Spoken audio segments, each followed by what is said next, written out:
안녕하세요. 결혼 11년차 새댁입니다. 나이는 30대 초반이고 현재 작은 음식점 하나를 운영하는 중이고요. 자영업을 시작한 지는 벌써 4년이 되었고 코로나가 터지긴 했지만 그 시기를 견뎌가면서 나름 입에 풀칠은 하며 잘 살아가고 있습니다. 결혼해서 지금까지 신혼냄새를 솔솔 풍기며 행복하게 지내보고 있는 중이기도 하고요.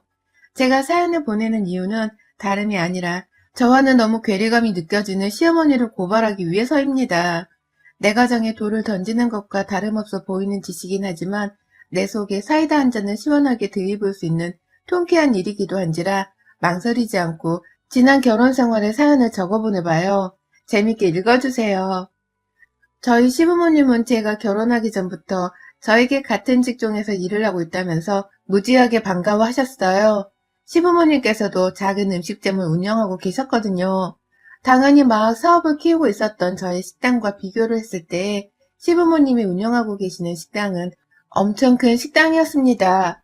그럼에도 같은 업종에서 일하면서 보고 느끼고 또 생각하는 것이 비슷할 것이라며 시아버지께서 유독 저를 예뻐라 하셨습니다. 결혼도 하기 전에 제가 일하는 가게에 와서는 가게에 손봐야 할 인테리어 같은 것들도 직접 손으로 땅땅거리며 수리를 해주셨고 또 제 식당 안에서 담소를 나누다가 손님이 오면 시아버지가 먼저 나서서는 손님을 봐주기도 하셨어요. 저 혼자 계산대에서 장사하고 있는 모습을 보더니만 문자로 슬쩍 네가 내 며느리가 된다는 게 너무 자랑스럽다 라면서 힘이 되는 말씀을 해주기도 하셨고 사회적 거리두기가 시행되면서 장사가 힘들어졌을 때에도 일부러 자신의 친구 2분 정도를 데리고 와서는 밥을 먹고 가기도 했습니다. 당연히 계산도 하셨고 퇴근길에 커피라도 한 잔 사 마시라면서 아버님이 용돈을 더 얹어주신 적도 많았어요. 그렇다 보니 전 결혼하기 전부터 내 남편이 여자가 되는 것보다 시아버지를 가족으로 두게 된다는 사실이 더 기쁘기도 했어요. 친아버지처럼 잘 챙겨주고 또 식당 일에 대해서 좋은 조언도 많이 해주셨던 아버님이 너무나 든든하고 또 큰 힘이 되었죠. 어린 나이에 식당 일을 시작한 저를 보는 아버님도 늘 기특해 하는 것 같았고요. 그런데 결혼을 하고 나서 이런 저를 시어머니가 많이 시샘하고 있다는 걸 알아챘습니다. 시아버지가 예뻐라 하는 며느리라는 말씀을 결혼 전부터 자주 하기는 하셨어요. 결혼하고 나서는 저를 며느리 혹은 이름을 부르는 게 아니라 내 남편의 가장 예뻐하는 여자애 라고 하면서 칭해 부르시더라고요. 듣기 거북스러운 그 말을 말입니다. 처음엔 장난인 걸 알고서 웃으며 받아쳤는데 이게 지속되어 가다 보니 기분이 슬슬 나쁘더라고요. 시아버지한테 예쁨 받는 며느리는 며느리인데 왜 하필 여자애라고 칭하시나 싶어서 말이죠. 그런데 이건 저뿐만 아니라 제 남편도 듣기 거북스러웠나 봐요. 그가 몇 번 듣더니 하루는 날 잡아 자기 혼자 시댁을 찾아가서는 시어머니와 단판을 짓고 왔더라고요. 집에 가서 다시는 그렇게 저를 부르지 말라고 화를 내고 왔으니 이제는 걱정하지 말라고 하면서 말입니다. 그리고 그 후 정말로 시어머니께서는 더 이상 시아버지의 이쁨 받는 여자의 어쩌고 하는 소리를 다시는 입 밖에 꺼내질 않으셨습니다. 그리고 그 몇 주도 안 된 시간 동안의 경험 덕분에 저는 뼈저리는 교훈을 얻었어요. 결혼 생활이 아무리 행복할 것 같고 또 시댁들이랑 잘 지낼 것 같아도 결국 시어머니는 시어머니시니 조심을 해야 한다는 것을 말이죠. 시아버지가 예뻐한다고 팔불주처럼 좋아만 하지 말고 옆에서 시샘을 하고 있을지도 모르는 시어머니의 기분까지 잘 살펴보면서 눈치껏 살아야 한다는 것을 그때 제대로 경험했습니다. 그리고 얼마 후 저는 이 교훈을 실전에서 써먹을 수 있는 기회를 얻게 되었죠. 한동안 시어머니가 저희 부부를 불편하다면서 잘 찾지도 않으시더니 어느 날 시아버지랑 2분이서 저희 가게를 찾아오셨어요. 지난번에 호칭 문제로 껄끄러운 일이 있었던 것에 대해서는 언급도 안 하셨지만 시어머니는 제 눈을 잘 마주치지도 못하셨고 옆에서 시아버지만이 어떻게든 분위기를 띄워보겠다면서 제게 계속 말을 걸고 계셨습니다. 그러다가 어머님은 절 찾아온 본론을 꺼내시더라고요. 그건 바로 집에서 가정예배를 드리는 일이었습니다. 저는 무교이고 부모님께서 어쩌다 한 번씩 산행을 할 때마다 저를 들리는 무성의한 불교 신자셨어요. 종교 자체란 것을 심하게 가져본 적이 없는 사람이었고 종교를 가지고 있는 사람을 가까이에 두고서 살지도 않았습니다. 다만 남편이랑 교제를 시작하면서부터는 남편이 부모님을 따라서 기독교인이라는 것을 알았고요. 딱히 저한테 종교를 강요하지는 않았기 때문에 남편과는 종교적인 문제가 전혀 없이 잘 교제를 했습니다. 결혼을 하고 나서도 변한 건 하나 없었고요. 그런데 갑자기 찾아오신 시어머니께서 제게 함께 예배를 드리지 않겠냐고 하시는 거예요. 기독교인이 되어서는 함께 종교활동을 해보자는 제안이셨습니다. 당시 처음에 이 얘기를 들었을 때에는 살짝 당황을 하긴 했지만 그 이상의 감흥은 없었어요. 그저 오랜만에 시부모님을 두 분 다 뵌 것이었고 어떻게든 흠 안 잡히고 그저 잘 보이고 싶다는 생각만 있었기 때문에 시어머니의 말씀도 겉으로는 무척 귀담아 듣는 척을 했습니다.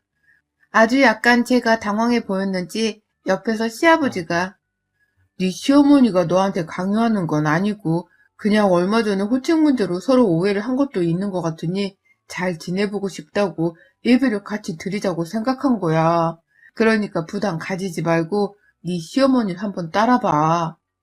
라면서 말씀을 덧붙이셨어요. 그러니 저도 아버님 말씀에 일리가 있다며 또 그냥 무조건 네, 알겠습니다. 라고 대답을 할 수밖에 없었습니다. 가장 중요한 건 시어머니가 지금 어떤 기분이고 또 내가 어떻게 하길 원하는지였기 때문에 최대한 어머님 의견에 맞춰드리려 했어요. 그런데 진짜 이거 못할 짓이더라고요. 코로나 때문에 교회를 나가기도 힘들고 그냥 집에서 가족끼리 다 같이 모여 기도하는 시간을 가지며 정을 나누고자 하더니만 어머님이 거의 매일같이 저희 집을 찾아오시더라고요. 가정예배를 드리기 위해서 말입니다. 저희 부부의 하루 일과를 잠시 말씀드리자면요. 저희 남편은 아침에 보통의 회사원들처럼 출근을 해야 했고 저는 대부분 식당에 쓸 음식 재료를 구하러 새벽 시장을 다녀온 후 잠시 잠이 들고는 했거든요. 그동안이면 아예 늦잠을 자고서는 밤 늦게까지 식당 장사를 하고서 집으로 들어오곤 했고요. 지난 한 해 동안은 장사가 너무 안 되기도 했고 정부에서도 장사를 못하게 하는 바람에 출근하지 못한 날들도 많았지만 저 스스로가 게을러지는 걸 보고 싶지 않아서 늘 식당으로 일하러 나가던 스케줄에 맞게 하루를 지냈습니다. 식당에 못 나가는 대신 집에서 요리 유튜브를 해보면서 식당 홍보에 열을 올리기도 했었고요. 그렇게 나름 바쁘게 각자의 스케줄을 따라서 살고 있었습니다.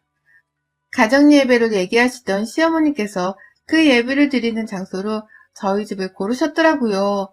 일방적으로 말입니다. 우리 집에서 예배를 드렸으면 좋겠다는 상의 한마디 없이 오늘 예배는 너네 집에서 지내자. 아침 예배 괜찮지? 라며 새벽 일찍 전화를 하기도 하셨고요. 아침에 오는 걸로 끝이 아니라 저녁 예배까지 하루에 2번을 가정 예배를 드린다고 저희 집을 찾아오신 적도 수두룩했습니다. 처음에는 이게 뭔 일인가 싶어서 눈을 비비며 일어나 시부모님을 따라 가정 예배를 드리기도 했고요. 저녁에 가게에서 일을 하다 말고 집에 와 계시다는 어머님의 연락을 받고서 불이 나게 뛰쳐간 적도 있었어요. 그 가정 예배를 같이 드리기 위해서 말입니다. 무슨 예배를 오래 하는 것도 아닌데 아침 저녁으로 이렇게 시간을 나눠서 칼같이 하시는가 싶어 처음엔 너무 힘들었어요. 그 스케줄을 맞춰드리는 것도 힘들었고 가게 장사를 내버려 둔 채 집으로 뛰어오는 것도 너무 스트레스였죠. 그리고 무엇보다 저에게 열심히 예배를 드려야지만 복이 생기고 축복이 더해진다고 하면서 지나칠 정도로 독실한 신앙심을 요구하시는 게 너무 부담스러웠습니다. 그런 저를 보는 시어머님의 표정이 늘 진심이었고 또 진지했는지라 제가 도무지 그 눈빛과 손을 뿌리칠 수가 없었네요. 뭔 말을 하시던지 내내 하면서 받들고 어머님이 기도하라는 대로 기도를 하고 눈 감으라고 하면 눈을 감으면서 정말 하라는 대로 다 하며 살았어요. 전 그저 결혼을 했을 뿐인데 새로운 종교에 새로운 종교활동까지 눈꽃 뜰 새 없이 바쁜 하루들을 보냈습니다. 이게 또 미루지 말고 매일같이 축복과 대화를 나누는 게 중요하다고 말씀을 하시는 바람에 거의 매일같이 가정예배를 드렸어요. 분명한 건 저희 사이의 유대감은 높아졌다는 겁니다. 매일같이 얼굴을 맞대고서 기도를 하니 유대감이 높아질 수밖에 없었죠. 하지만 슬슬 시간이 흘러갈수록 저의 피로와 억울함은 날로 쌓여갔어요. 무슨 억울함이 들었냐고요? 종교를 강요하면서 나한테만 그리고 우리 집만을 고집하는 시어머니의 이중성에 억울함이 쌓인 것이었죠. 앞서 말씀드렸듯이 저희 시댁에서도 음식 장사를 하고 있었기 때문에 가게 일로 바쁜 저뿐만 아니라 따지고 보면 시부모님도 정말 바쁜 분들이셨습니다. 그런데도 시어머니는 장사를 하다가 여유롭게 나오셔서는 저녁 가정 예배를 참 열심히도 드리시더라고요. 아침 예배는 도저히 저나 남편이 못해 먹겠어 시간적 여유가 없다는 핑계를 절실하게 대면서 취소를 했습니다. 저희가 안 하겠다고 하니 시어머니는 그럼 아침 예배 못 드리는 그 10분은 저녁 때 몰아서 하자. 매일 저녁 20분 동안 예배를 드리는 거야. 괜찮지? 라면서 변경을 하셨고요. 저희 부부로서는 그게 최선인 것 같아서 그러자고 했습니다. 차라리 아침에 일찍 일어나는 것보다는 훨 나을 거라고 생각을 한 거죠. 하지만 그 후 저녁 예배를 하면서 제 가게 일 때문에 피치 못할 사정으로 집에 못 가는 일이 많아졌어요. 그런데도 시어머니는 가정 예배를 미루면 절대로 안 되는 거라면서 빨리 오라고 엄청 닥달을 하시더라고요. 일 때문에 가정 예배를 못 온다는 게 말이 되냐고 하면서 말이죠. 실제로 안 가게 된 날이라도 있으면 저를 엄청 나무라셨습니다. 제가 다 뻘쭘할 정도로 말이죠. 그런데 시아버지가 일 때문에 바쁘다고 예배를 빠지시는 날이 있기라도 하면 네 시아버지는 못 오신다 라고 하면서 아무 말씀도 안 하더라고요. 심지어 제 남편이 일 때문에 야근해서 못 온다고 하면 우리 함께 기도해주자 라고 하면서 또다시 아무 말을 안 하셨어요. 그러니까 저 하나만 불참을 할 시에 혼을 내시는 것이었죠. 저도 바쁘고 일해야 하는데 저 하나만 꾸역꾸역 가정예배 자리에 부르시니 억울함이 생기지 않을 수가 없었어요. 그렇게 모여서는 성경 무슨 절을 읽고 또 읽고 모두가 따라 읽어야 한다고 해서 같이 또 읽고 어색하지만 시어머니가 하라는 대로 다 하면서 버텼습니다. 이유도 모른 채 내 집을 가정예배 공간으로 내어주고서는 거의 매일이다시피 시어머니를 마주봤고요.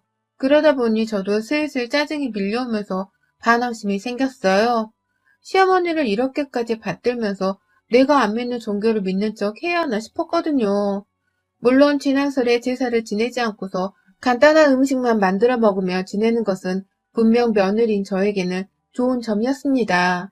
하지만 그 대신 매일 저녁마다 명절과도 다름이 없는 시간을 시어머니랑 보내고 있는 것과도 다름이 없었어요. 더군다나 예배는 저녁 식사 후에 드리는 게 좋다면서 어머님이 자꾸 말씀하시는 바람에 언젠가부터는 제가 어머님의 저녁밥상도 차려드리고 있더라고요.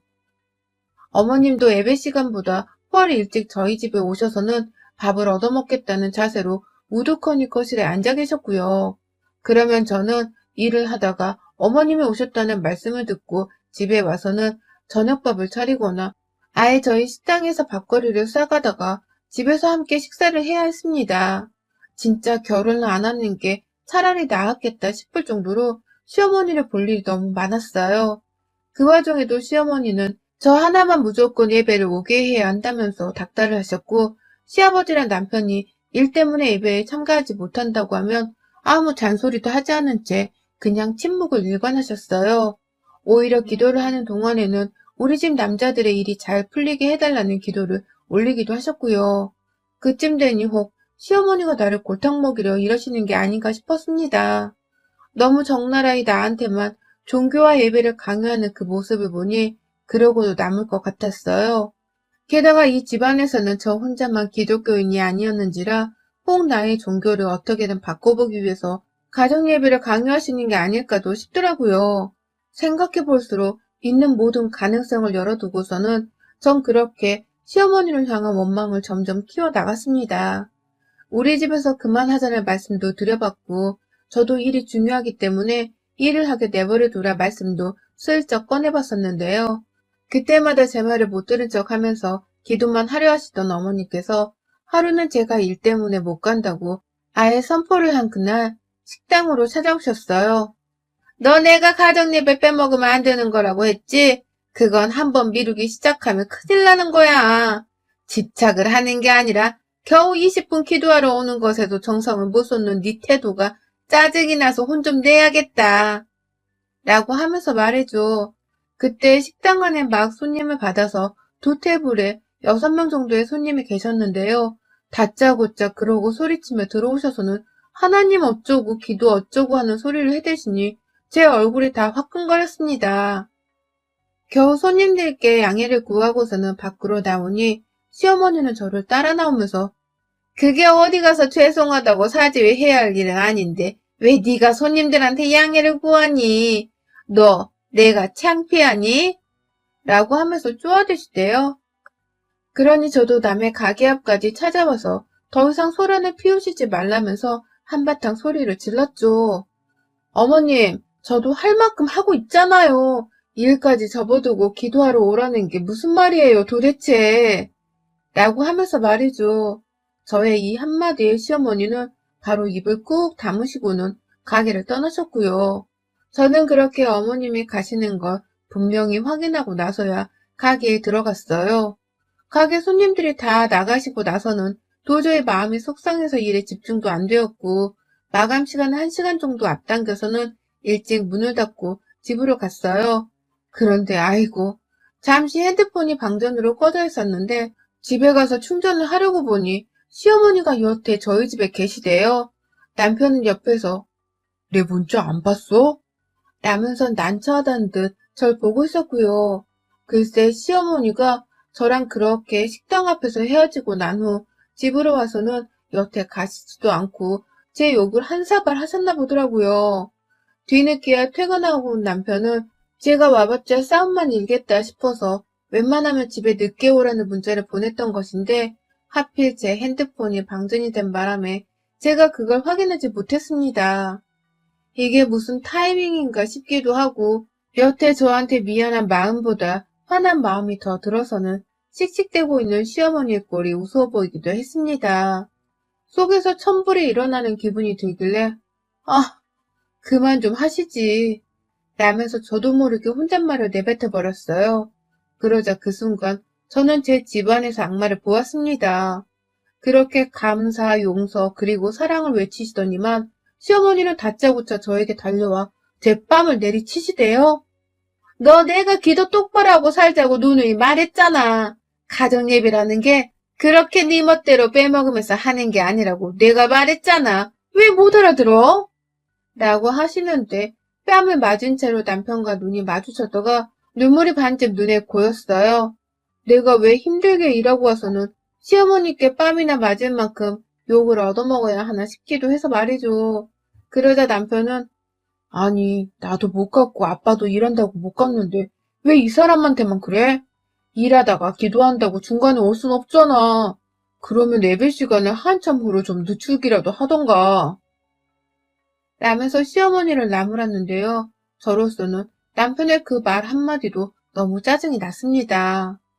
기도 시간을 늦추고 말고가 문제가 아니라 왜 이걸 며느리 나한테만 죽어라 참여를 하라고 강요를 하는 건지 짜증이 났어요. 그러니 저도 그 당시 시어머니가 들고 계시던 성경책을 빼앗아 들어서는 보란듯이 시어머니의 발등위로 던져버리고 말았어요. 할 거면 혼자 하시라고요. 시아버지도 남편도 다 잘만 빼먹는구만.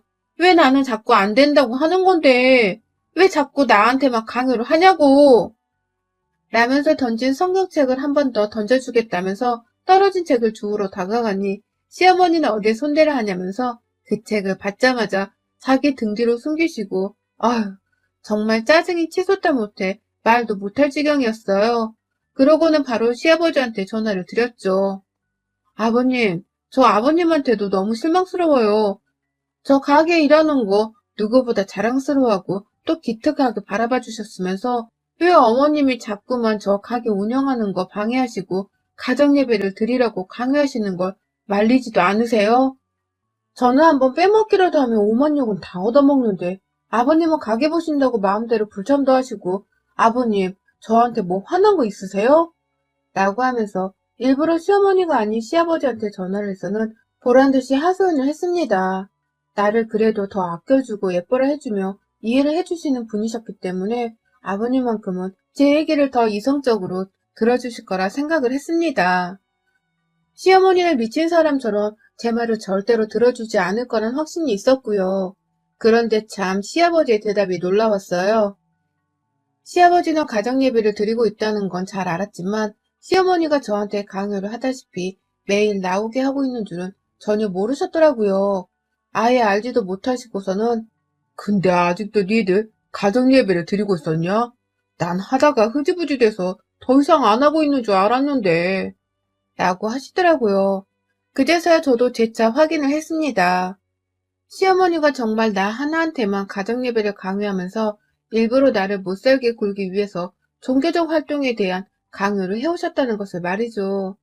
애초에 이렇게 저를 스트레스 받게 하기 위해서 가정예배를 해보자는 말도 꺼낸 것이었고, 그래서 시아버지랑 남편이 불참을 한다고 했을 때에도 아무 말을 하지 않고 침묵으로만 모른 척 하셨던 것이더라고요. 다 저 하나를 괴롭히고 더 골탕 먹이기 위해서 말입니다. 결국 시아버지는 상황을 같이 정리해보자며 그 늦은 시각에 저희 집을 찾아왔어요. 그 와중에 시어머니는 자신이 한 짓이 시아버지한테까지 들통이 난 것을 지켜보며 빨리 전화를 끊으라고 옆에서 엄청 닥달을 하시다가 혼자 먼저 집을 가겠다며 짐을 챙기셨어요. 저는 그걸 끝까지 붙들어 놓고는 오늘 한번 끝장을 내보자면서 시아버지를 기다렸어요. 어디 도망가려 하세요? 오늘 진짜 끝장 한번 내보자니까요? 라고 외치면서 말이죠. 그리고 시아버지는 헐레벌떡 집에 들어오자마자 죄 없는 성경책을 시어머니로부터 뺏어들어서는 제가 한 것처럼 똑같이 시어머니를 향해 집어 던지셨습니다. 아이고 며느리랑 잘 지내본다고 해서 가정예배를 하라고 내가 직접 며느리한테 설득까지 했는데 당신이 이러려고 예배를 하겠다고 한 거야? 음식 장사 힘든 줄 뻔히 알면서 옆에서 며느리를 그렇게 못살게 굴고 있었어? 어쩐지 저녁 장사를 할 때마다 바빠 죽겠는데 집 간다고 나설 때부터 내가 알아봤다. 어쩐지 이상하더라. 라고 하면서 아주 역정을 내셨어요. 그간의 이상했던 행동들이 다 며느리를 괴롭히기 위해서였냐면서 저를 대신해 불효령을 내리듯 혼을 내셨고요. 시어머니는 거의 시아버지 말에 아무 대꾸도 못하고 혼만 났어요. 제가 옆에서 진짜 그러셨어요? 저 하나 괴롭히겠다고 장사도 내팽개치고 우리 집을 오셨던 거예요? 참 독하고 대단하시네요, 어머님. 이라면서 초르치는 말도 몇 번이고 덧붙이고 일부러 맞장구를 치면서 약을 올렸습니다. 시어머니는 그냥 가만고 죄인 마냥 들킨 게 부끄럽다며 고개를 숙이시더라고요. 그러다가 빨리 며느리 쉬도록 집에 가자며 나가라고 보채는 시아버지의 말씀에 응, 지금 나가요. 라고 하면서 성경책 하나를 소중하게 집어들고서는 바로 집을 나가셨죠. 그게 딱 추석 전 일어난 일이었습니다. 그 후 시어머니는 절대로 다시는 저녁 예배 혹은 아침 예배를 언급하면서 저희 집을 찾아오지 않으셨어요. 아니, 못 오신 것이었죠. 감히 또 예배 어쩌고 하면서 나 괴롭힐 생각하지도 말라며 언지를 줬고 문 앞에는 예배 금지라고 큼지막하게 종이에 프린트를 해서는 테이프로 치행치 붙여놓기도 했거든요.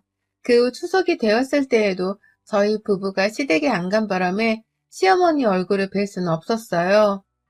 명절에 시댁을 찾지 않았음에도 시어머니는 여전히 시아버지의 눈치를 보고 계신 건지 저한테 따로 연락이 없으셨고 그 후 아버님만이 간간히 저희 식당을 직접 찾아오시면서 얼굴을 비춰주셨어요. 시어머니 문제에 대해서는 아버님께서도 재차 사과를 해주셨고 저는 뭐 아버님의 마음을 충분히 잘 알고 있었는지라 바로 용서를 한다고 말씀을 드렸어요. 다만 시간이 필요하니 이렇게 당분간은 시어머니 소식을 모른 채 가게 일에만 집중하고 싶다는 의사도 누누이 밝혔고 시아버지도 충분히 이해를 한다면서 그 후로는 다신 시어머니의 이름을 제 앞에서 언급하지 않고 계시답니다. 종교에 있어서 아무 편견도 아무 생각도 없는 한 사람이었지만 지난 결혼 생활 내내 겪었던 시어머니로부터의 예배에 관련된 그 시집살이는 정말 혹독했습니다. 내가 어떻게 그 시집살이를 다 견뎌냈을까 싶었을 만큼 다시 생각해봐도 그 시절이 참 끔찍하네요.